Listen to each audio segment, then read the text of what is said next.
साबुदाणा आपला थंड झालेला आहे.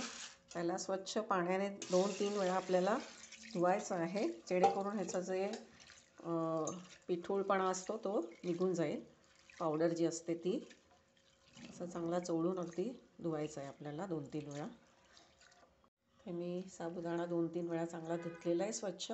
आता याला आपण भिजत घालायचं आहे. आता भिजत घालताना याच्या वरपर्यंत पाणी राहिलं पाहिजे इतका भिजवायचं आहे आपल्याला आणि झाकून ठेवायचं आहे. कमीत कमी 6 ते 7 तास आपल्याला याला भिजवून ठेवायचं आहे. जर तुम्हाला ऑफिसला जाण्यासाठी टिफिनमध्ये जर खिचडी बनवायची असेल तर आदल्या रात्री तुम्ही ही प्रक्रिया करून ठेवायची, जेणेकरून सकाळी उठल्याबरोबर तुम्हाला साबुदाणा खिचडी बनवता येईल. 6 तास आपण साबुदाणा भिजत घातला होता. साबुदाणा छान भिजलेला आहे आपला.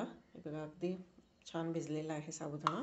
आता आपण ह्याच्यामध्ये 1 चमचा साखर घालायची आणि चवीप्रमाणे मीठ घालायचे. असंही उपासाला आपण मी तर नेहमीच्याच जेवणामध्ये सेंधव मीठच वापरते. उपासाला आपण हे सेंधव मीठ वापरायचं. हे चांगलं मिक्स करून घ्यायचं आहे. आता यातच आपण शेंगदाण्याचा कूट घालायचा आहे.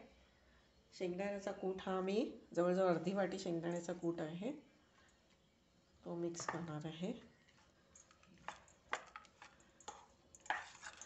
1 वाटी साबुदाण्याला आपण अर्धी वाटी शेंगदाण्याचा कूट घेतलेला आहे.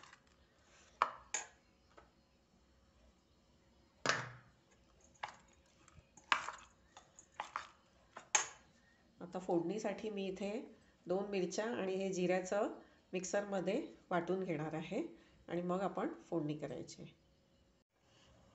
फोडणीसाठी भांडं तापत ठेवलेलं आहे. आता आपण तेल टाकूया याच्यात. तुम्ही तुपाची सुद्धा फोडणी देऊ शकता, पण मी हे शेंगदाण्याचंच तेल वापरते. कढीपत्ता, हे मिरची आणि जे जिरं आपण वाटलं होतं ते,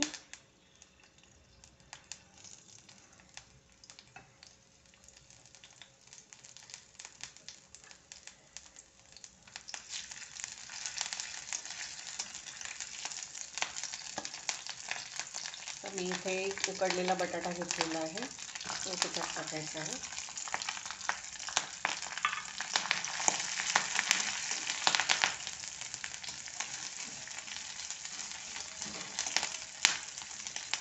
मिरची अशी मिक्सरमध्ये फिरवल्यामुळे आपल्याला सगळीकडे तिखटपणा लागतो खिचडीला आणि चव चांगली येते तुम्ही.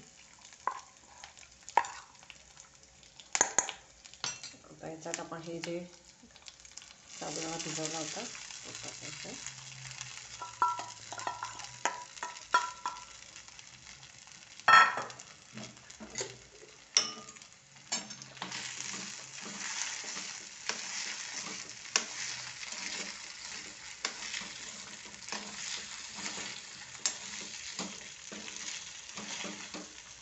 अगदी न चिकटता खिचडी होते अशा प्रकारे आपण साबुदाणा भिजला असेल तर, आणि तो तुम्ही टिफिनमध्ये घेऊन गेलात तरी अगदी मोकळाच राहतो दुपारपर्यंत, गोळा होत नाही त्याचा.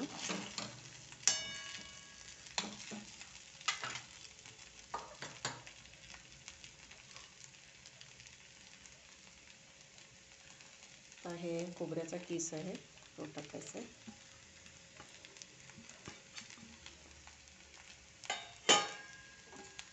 परत एकदा सगळं मिक्स करायचं आहे.